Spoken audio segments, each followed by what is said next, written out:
Gooti ciree taphatolchuuf diin kokke qabaa jiru woboon duul jajjabama qabu barbushin niggaanee galjabeessitu fufu zooni kibba godin booranaa na elwayye zooni baa haanaan jar gumbi bordoddeef zooni giddugaleessaa ana kuyyuufan boo keessatum diina rameesha waraana hiikachuu gari ishee du'aaf madoona dabu hoogganaa waraan bilisummaa Oromoo gamasii har'aatti biyyoolessa Oromiyaatti himan irreef gaachanni uummata Oromoo woboon zooni kibbaan cibraan gooroo dugdaa buttaan cari ruufa godin booranaa na elwayye gandi cari ruufa keessa diin du'aaf madoona dabee jir tarkaan filaalee sadeen gaddoota Bajji kurani jargamtoota biyya madirra fudhatee loltoo diinarra lama jeesuun afur madeesse jiru warri du'an keessa tikni bilchiginaa shooba galgaloo waaqoo jedhame erga hospitaalii yaaballo seenii booda lubbuun dabru odeessi keessoo isaaniirraa arganni addeessa dabalataan raashin motor lamaan faame waraan bilchiginaaf deemaatu karaa dhuunfachuu galii qabsoo bilisummaa Oromoof oolcheera akkasumas zoonii ba'aa hararge lixaanaan jar aradda 24 gootichi waraan bilisummaa Oromoo waxabajji 1524 tarkaanfii diinirra fudhatee lama ajjeese jiru ittiin fufuu waxabajji 1524 godina hararge lixaanaan jar aradda 10 keessan lol godheen umni diina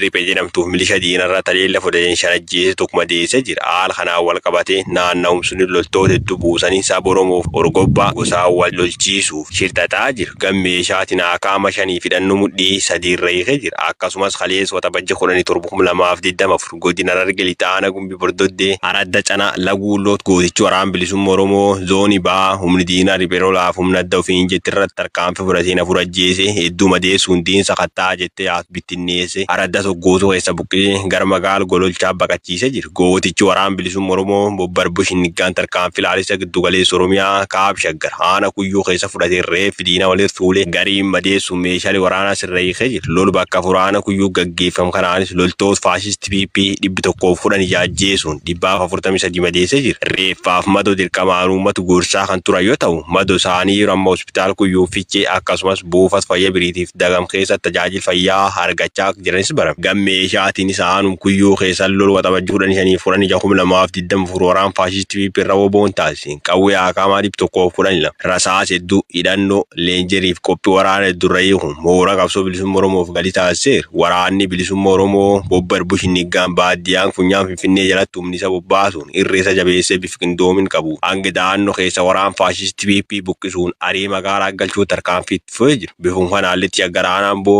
gantulee keessa waxabajji 1224 gootichi waraan bilisummaa Oromoo zoonii giddugaleessaa birgeediin obomboleetti cibraan jaagama badhaaneef cibraan migira bakkee waliin ta'u moora diina da'annoo qotatti akka taddee sodaan keessa bula akka bosonuu birrataa hojjetti dhaquun halkaniif guyyaa wallaalchise laf jala coccoote du'aaf madoona dabu gangalchi irra hiikuu kan beeku waraanni bilisummaa Oromoo gammeeshaatiin piikee mi'a qawwee akaama hedduuf rasaas irra hiikuun galii godhee jira afaaniin buukum jechaa miilaan gar lagaa kum jaldeessii waraanii PP la qotatti achi galu asiyoomtu dhufe nukaas jechuun afaaniin dhaadachuun uummat sobuun gaaf leenci barooduuf waan qabbaroochisaa qaxxisaatti waraabetti onneen dhaachuun tiyyaan nabaas jechuun baadiyyaa gar magaala galuun barame lolli bilisummaa sabichaaf taasifam cimeetfuuf bobbaa irbuu shinnigga injifannoon uummata Oromoo.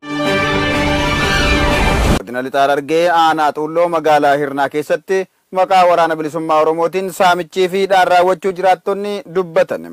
Jaalmoo Isabaa dabalata qabam. Uummata nagaa dhowwachaa kan jiran kaabinoonni fi loltoonni sirnichaa yeroo ammaa akkuma guutuu Oromiyaatti waan namni hin qabne itti maxxansuun lafa waraanni bilisummaa Oromoo naannawaa sana keessa hin jirretti sobanii tooftaa baafachuun saamicha raawwachaa akka jiran jiraattonni himan. Torban darbe irraa kaasuun Lixa Harargee aanaa Xuulloo magaalaa Hirnaa keessatti hoboon magaalaa kana galee jira. Kanaaf sakattaa geggeessuu qabna jechuun manneen namootaa seenanii saamicha raawwachuu jiraattonni arraa biyyoolessa Oromiyaatti ibsan akka jiraattonni tokko tokko jedhanitti yeroo sanatti waraanni bilisummaa Oromoo naannaa sana keessa akka hin jirree fi tooftaa ittiin saamicha raawwachuu baafatanidhas jedhan namoota hedduu jalaa manneen isaanii keessaa maallaqaa fi bilbila harkaa saamaa turuu fi namoota gariin ammoo doorsisaa turuu dabaluun ibsaniiru akkasumas namoota iddoo biraatii dhufanii magaalicha keessatti hojiiwwan adda addaa hojjetan waggaa darbe isin biyya kana keessa hin turre barana maal gochaa dhuftan ergama waraana bilisummaa Oromoo fudhattanii as keessa taa'aa jirtu jechuun nama fuula haaraa argan cufa mana hidhaatti guuranii dararaa akka turan illee dabaluun jiraattonni kunneen ibsan. Itti dabaluun sodaa waraana bilisummaa Oromoo irraan kan ka'e namnu iddoo biraatii dhaqee magaalicha keessatti akka hin daldallanne godhanii akka jiranii fi namuu sodaa lubbuu isaaf jecha magaalicha akka dhaqaa hin jirres arraata biyyoolessa Oromiyaatti himaniiru. Godina Bahaa Wallaggaa aanaa Limmuu keessatti waraanni faashistii PP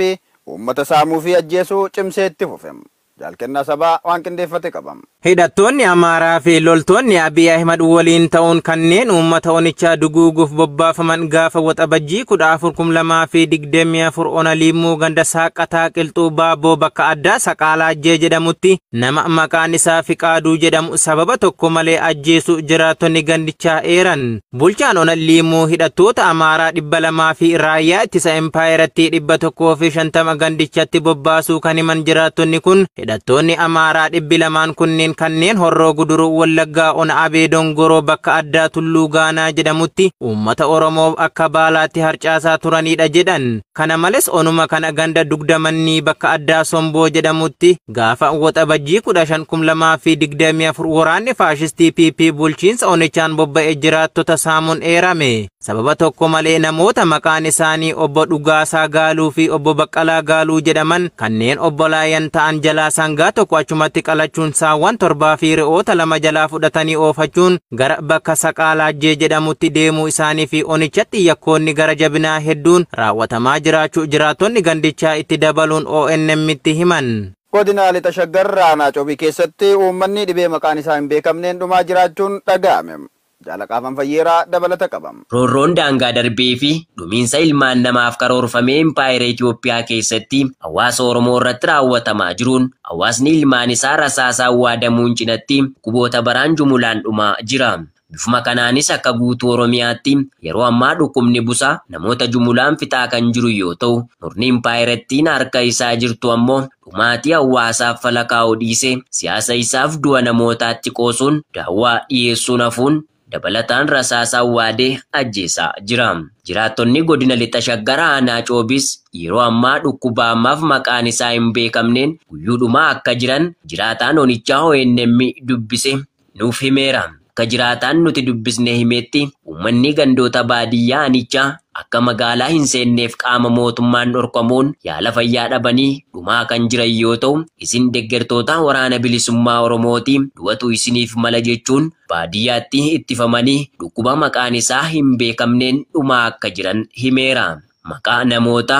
ilmaan isaanii jalaa dhumanii muraasni nu ga'e ilmaan obbo Faalamaa Toleeraa, obbo Gosaa Hirphaa, obbo Lachiisaa Mul'ataa, obbo Dhibbaa Shibbiruu, obbo Misgaanaa Hirphasaa, obbo Misgaanaa Caalumaa, obbo Fayisaa Caalumaa, obbo Caalchisaa Qaabataa fi Kumaa Dirribaa Matumtiisaa yoo ta'u, kanneen kaan ammoo daa'imman umriin isaanii 15 gadi sababa yaala fayyaa dhabaniif jalaa akka dhuman himaniiru. Hanga ammaatti duuti daa'immanii fi maanguddootaa jabaatee itti fufee kan jiru onicha keessatti namoonni dhukkuba maaliin dhumaa akka jiranis qorannoon ogeessa fayyaan hin adeemsifamin jira. Waraanni murna bilchiginnaa uummata gandoota baadiyyaa magaalaa akka hin seenneef dhorkee gandoota baadiyyaa irraas buufataalee fayyaa caccabsuun namoonni rakkoo hamaa keessaa akka jiran jiraattonni ona Coobii miira gaddaan nuuf himaniiru. Murni bilchiginnaa waggaatti yeroo 2 oliifis maqaa inshuraansii fayyaa jedhuun saamicha maallaqaa osoo geggeessuu boodarraan garuu namnuu bakka dhalootaan daangeffamee maallaquma mataa isaaniyyuu yaalamuu dhabee jira jechuun yaada isaa ONM'if qoodeera. Gara oduu keenyaa biyya alaatii argannetti yeroo dabarru lammiileen Israa'el 1000 lakkaa'aman mormii sirna mootummaa irratti hirmaataniiru. dabalata qabna. Lammiileen Israa'el 1000 lakkaa'aman muummicha ministeera Israa'el Benjaamin Naataaniyuu irratti wiixata kaleessaa mormii dhageessisaa oolaniiru. Waraana Gaazaa fi namoota booji'amtoota hedduu ammallee naannoo Faalistiin keessatti hidhamanii jiran akka gadhiifaman mari'achuu dhabuun dhimma ijoo hiriirichaa ture. Mormitoonni akkaataa Naataaniyuun waraana hidhattoota Hamaas waliin gaggeeffamaa jiru to'achaa jiru mormuun namoonni 10,000 lakkaa'aman daandii magaalaa guddittii Israa'el Teel Aviv irratti ba'aniiru. Hiriirtonni kunneen gara Yerusaalem imaluun paarlamaa Israa'elii fi mana jireenyaa Naataaniyaahuu fuulduratti hiriira bahuun poolisii waliin walitti bu'aniiru. Hiriira kanarratti filannoo haaraan atattamaan akka gaggeeffamus gaafataniiru. Maanguddoon ganna 73 Mooshee Saandiroovich hiriira kanarratti akka dubbatanitti